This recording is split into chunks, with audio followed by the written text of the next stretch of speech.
La CEI, Commission électorale indépendante, a annoncé le 19 juillet 2023 par communiqué la prorogation exceptionnelle du dépôt de candidature pour les élections municipales et régionales prévues dans 2 mois.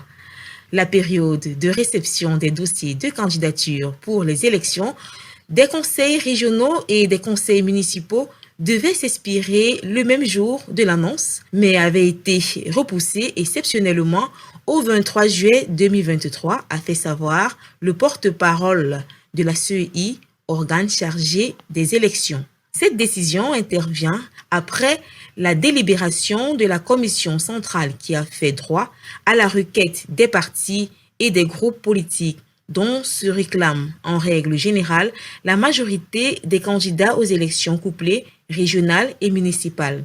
Il faut rappeler que la structure en charge du scrutin appelle au sens de la responsabilité et du civisme tous les acteurs impliqués pour assurer le bon déroulement des élections prévues le 2 septembre 2023. Des tonnes de céréales qui donnent des insomnies à l'OTAN, l'Europe, mais surtout à l'Ukraine. Le Premier ministre malien Choguel Kokala Maïga a obtenu de la Russie la livraison entre juin et juillet de 50 000 tonnes de céréales à prix cadeau, un coût très en deçà des cours du marché. Les 5 grands minotiers du pays sont servis donc à part égale. Cette affaire de négoce céréalier inattendue a donc suscité des inquiétudes chez les négociants occidentaux en céréales. Ces derniers ont été incapables de s'aligner sur les prix russes et ont vu leur part de marché diminuer, car les minotiers maliens réorientant alors leurs approvisionnements vers la Russie. Rappelons que sous le gouvernement du Premier ministre Choguel Kokala Maïga, le Mali a conclu un accord historique avec la Russie pour la livraison de 50 000 tonnes de céréales à des prix véritablement inférieurs au marché. Cette transaction secrète, orchestrée par les services du Premier ministre en étroite collaboration avec la Russie, a ainsi permis à ce pays de l'Afrique de l'Ouest, pays du Sahel, d'acquérir du blé à environ 80 $ de moins par tonne, soit 220 $ au lieu justement de 300 $ habituels. Les 5 principaux minotiers du Mali, à savoir les grands moulins du Mali, Moulins modernes du Mali, Mouna, Moulins du Sahel et Amawai, ont également été servis, à part égale lors de cette opération. Des sources fiables laissent dire que d'autres pays d'Afrique subsaharienne pourraient également bénéficier de livraisons similaires de céréales russes. Des négociations sont donc en cours entre Moscou et l'Angola, le Sénégal et le Ghana pour la conclusion d'accords similaires concernant des cargaisons de maïs. Au Kenya, la police a arrêté 300 manifestants le mercredi 19 juillet 2023 dans plusieurs villes du pays. C'était lors d'une journée tendue de protestation contre la vie chère. Manifestants et forces de l'ordre se sont affrontés à coups de jets de pierre et de gaz lacrymogène. Ces protestations font suite à la promulgation en début juillet 2023 d'une loi instaurant de nouvelles taxes. Depuis lors, les contestations vont grandissantes du côté de l'opposition et a appelé à 3 jours d'action. Face à ce mouvement de protestation, la population kenyane ne partage pas les mêmes avis. Quand certains soutiennent qu'il faut donner de la voix pour obtenir gain de cause, d'autres par contre estiment le contraire et appellent à l'apaisement, la voie vers une sortie de crise. Le gouvernement a estimé que ces manifestations ne sont rien d'autre qu'une menace à la sécurité nationale.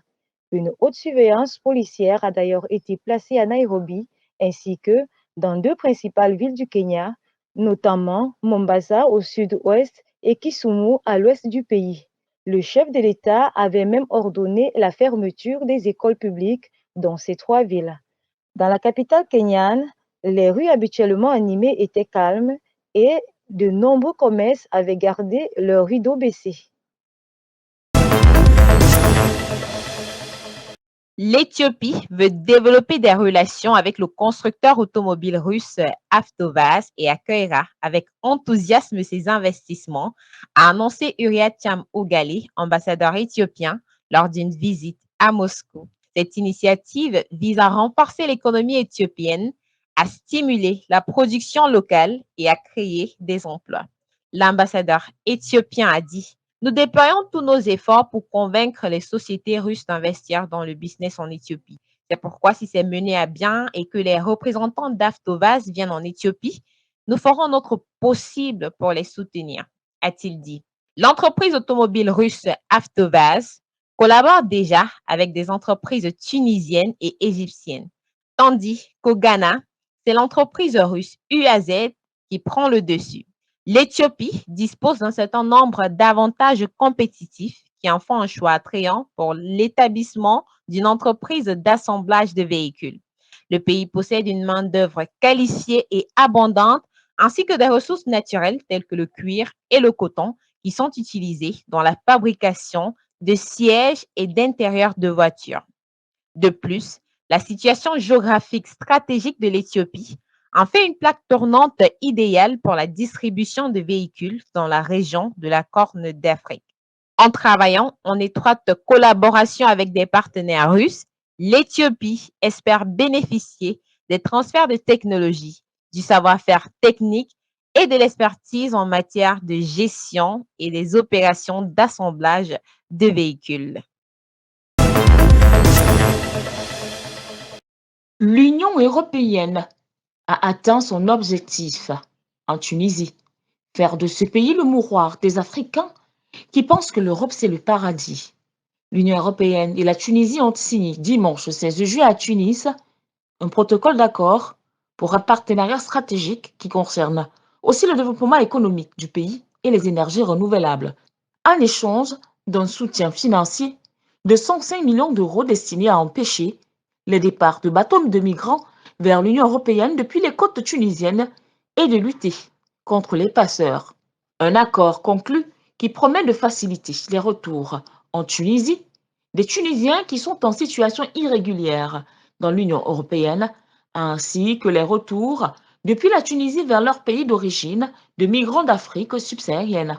Mais la finalité de la manœuvre veut que la Tunisie reçoive les migrants indésirables en Europe et qu'elle gère leur envoi dans leur pays d'origine.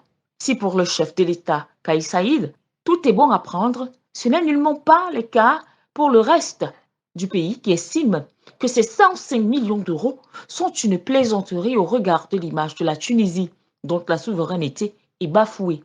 Le pays a été bradé par celui qui est donc censé le protéger, celui qui se montrait soi-disant intraitable en matière d'ingérence et qui ne cesse de transformer la réalité à l'aune de ce que l'on lui raconte. Une grande désolation pour plusieurs Africains, car le locataire de Carthage, qui n'a cessé de soutenir que le pays n'avait pas vocation à devenir le garde-frontière de l'Europe, vient ainsi de sacrifier son peuple. C'est donc là le point clé figurant à la fin du mémorandum que certains Tunisiens qualifient déjà d'accord de la honte. Le Premier ministre israélien Benjamin Netanyahou et le roi marocain Mohamed VI filent du bon coton. Après 3 années de rapprochement diplomatique et économique, le Premier ministre israélien a officialisé son soutien au royaume chérifien sur ce territoire contesté. Une décision qui ouvre la voie à un élargissement entre les deux pays. Le Premier ministre israélien a donc porté à la très haute attention de Sa Majesté le Roi la décision de l'État d'Israël de reconnaître la souveraineté du Maroc sur le territoire du Sahara. Dans le même sillage, Benjamin Netanyahou est invité à Rabat par le roi Mohamed VI. Cette décision succède ainsi à la reconnaissance par l'État hébreu de la souveraineté marocaine sur le Sahara occidental. Selon le roi, la visite ouvrira de nouvelles opportunités pour renforcer les relations entre les deux pays. Le bureau du Premier ministre israélien Netanyahou a donc déclaré qu'il souhaitait que la visite ait lieu prochainement. Le Front Polisario, soutenu par l'Algérie, réclame un État indépendant au Sahara occidental. Les États-Unis ont reconnu la souveraineté du Maroc sur ce territoire, parallèlement à l'établissement par Rabat de liens avec Jérusalem. On rappelle, les liens entre Israël et le Maroc ont pris du retard par rapport aux autres signataires de l'accord d'Abraham, à savoir les Émirats arabes unis et le Bahreïn. Ni le Maroc ni Israël n'ont ouvert d'ambassade à part entière et se sont plutôt appuyés sur des bureaux de liaison. La Cour de cassation du Maroc a rejeté le pouvoir des deux journalistes emprisonnés, Omar Hadi et Souleymane Raissouni, confirmant leur condamnation en appel pour des accusations d'agression sexuelle dont ils se disent innocents. L'arrêt de la Cour de cassation ne sera pas publié avant plusieurs jours. Omar Hadi, 37 ans, et Souleymane Raissouni, 51 ans, ont été condamnés en appel respectivement à 6 et 5 ans de prison ferme en 2022 dans des affaires d'agression sexuelle, des charges qu'ils refutent. Ils sont derrière les barreaux depuis 2021. La semaine dernière, les avocats des détenus et les défenseurs des droits humains au Maroc avaient exhorté les autorités à trouver une issue judiciaire, politique et légale afin que les deux journalistes puissent recouvrer la liberté. Les avocats avaient alerté sur leurs états de santé et leurs conditions de détention qui ne respectent pas les droits élémentaires selon eux. Reporters sans frontières appelle les autorités marocaines à mettre un terme à ce calvaire judiciaire inhumain et à libérer les deux journalistes. Dans un communiqué, le Comité pour la protection des journalistes, basé à New York, a exprimé sa profonde déception. Pour lui, le Maroc a perdu une occasion d'inverser la tendance sur ces mesures de représailles contre les journalistes indépendants dont les voix sont si désespérément nécessaires au pays. Mais pour les autorités marocaines, Omar Hadi et Souleymane Raissouni ont été jugés pour des crimes de droit commun qui n'ont rien à voir avec leur profession ni le respect de la liberté d'expression. Raissouni, un éditorialiste critique des autorités, a été poursuivi pour agression sexuelle par un jeune militant LGBT, charge qu'il a toujours rejetée devant le tribunal, estimant être poursuivi à cause de ses opinions. Arrêté en mai 2020, il n'a pas assisté à la plus grande partie de son procès en première instance entre février et juillet 2021 en raison d'une grève de la faim de 122 jours. Hadi, reporter indépendant et militant des droits humains, a quant à lui été arrêté en juillet 2020. Il a été poursuivi pour atteinte à la sécurité intérieure de l'État avec financement de l'étranger et pour viol, deux affaires distinctes jugées conjointement. Accusé de viol par une ex-collègue, le journaliste a parlé de relations librement consenties. Le journaliste Imas Titou, qui avait corrobé la version de Hadi et dit être dans la même pièce au moment des faits, a été condamné à 1 an de prison, dont 6 mois fermes, pour non-assistance à personne en danger. Le jugement a confirmé la peine de Titou, qui a quitté le Maroc.